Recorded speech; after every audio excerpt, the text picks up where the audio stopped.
بسم اللہ الرحمن الرحیم سبحانک لا علم لنا الا ما علمتنا انک انت العلیم الحکیم۔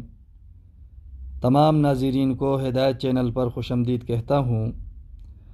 عن انس بن مالک رضی اللہ تعالی عنہ قال قال رسول اللہ صلی اللہ علیہ وسلم يتبع المیت ثلاثة فيرجع اثنان ويبقى معه واحد يتبعه أهله وماله وعمله فيرجع أهله وماله ويبقى عمله۔ اس حدیث کے اندر حضرت انس رضی اللہ تعالی عنہ فرماتے ہیں کہ امام الانبیاء علیہ الصلاۃ نے فرمایا کہ مردے کے ساتھ قبر تک تین چیزیں جاتی ہیں۔ يتبع المیت ثلاثة، مردے کے ساتھ قبر تک تین چیزیں جاتی ہیں۔ فيرجع اثنان، ان میں سے دو چیزیں واپس آ جاتی ہے۔ وَيَبْقَى مَعَهُ وَاحِدٌ، اور اس کے ساتھ ایک چیز باقی رہ جاتی ہے۔ يَتْبَعُهُ أَهْلُهُ وَمَالُهُ وَعَمَلُهُ، اس کے ساتھ اس کے رشتہ دار اور اس کا مال اور اس کا عمل جاتا ہے۔ فَيَرْجِعُ أَهْلُهُ وَمَالُهُ، لیکن اس کے رشتہ دار اور اس کا مال واپس آ جاتے ہیں۔ وَيَبْقَى عَمَلُهُ، اور اس کے ساتھ اس کا عمل باقی رہ جاتا ہے۔ لہٰذا اس حدیث کا خلاصہ اور مطلب یہ ہے کہ جس طرح دنیاوی زندگی میں کوئی آدمی ایک جگہ سے دوسری جگہ سفر کرتا ہے تو اسی کے مناسب سامان، زادرہ اور توشہ تیار کرتا ہے۔ جتنا طویل سفر ہوتا ہے زادرہ اور سامان اور توشہ اسی کے بقدر تیار کرتا ہے، تو اسی طرح آدمی کو آخرت کی طرف سفر کرنا ہے۔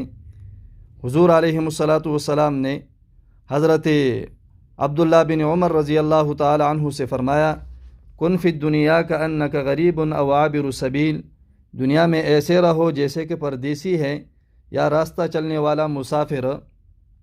اور دنیا کی زندگی جو ہے یہ تو آخرت کمانے کے لیے ہے۔ امام الانبیاء علیہ الصلاۃ نے فرمایا، کونوا من ابناء الآخرہ ولا تکونوا من ابناء الدنیا، آخرت کے بیٹے بنو، دنیا کے بیٹے مت بنو، کیونکہ دنیا کی زندگی ایک مختصر سی زندگی ہے اور آخرت کی جو زندگی ہے وہ ہمیشہ ہمیشہ ہے، اور پھر وہاں ہمیشہ ہمیشہ رہنا ہے۔ تو عقل مند آدمی وہاں کے لیے بھی توشہ اور سامان اور زادرہ تیار کر کے ساتھ جائے۔ امام الانبیاء علیہ الصلاۃ نے فرمایا کہ عقل مند آدمی وہ ہے جو مرنے سے پہلے مرنے کی تیاری کرے، بے وقوف آدمی وہ ہے جو مرنے سے پہلے مرنے کی تیاری نہ کرے۔ اس حدیث میں امام الانبیاء علیہ الصلاۃ نے بڑے لطیف انداز سے ہمیں سمجھایا ہے کہ انسان دنیا میں رہ کر جو چاہے کر لے، مگر ایک دن آخرت کی طرف سفر کرنا ہی پڑے گا، اور ساری چیزیں یہاں ہی چھوڑ کر جانا ہوگا۔ مال اور اہل و عیال قبر تک جو ہے ساتھ جا کر پھر اس کو چھوڑ کر واپس آئیں گے۔ ایک ہی عمل ایسا ہے جو اس کے ساتھ ہمیشہ ہمیشہ رہے گا، حشر تک جو ہے وہ ساتھ جائے گا، وہ صرف اس کا عمل ہے۔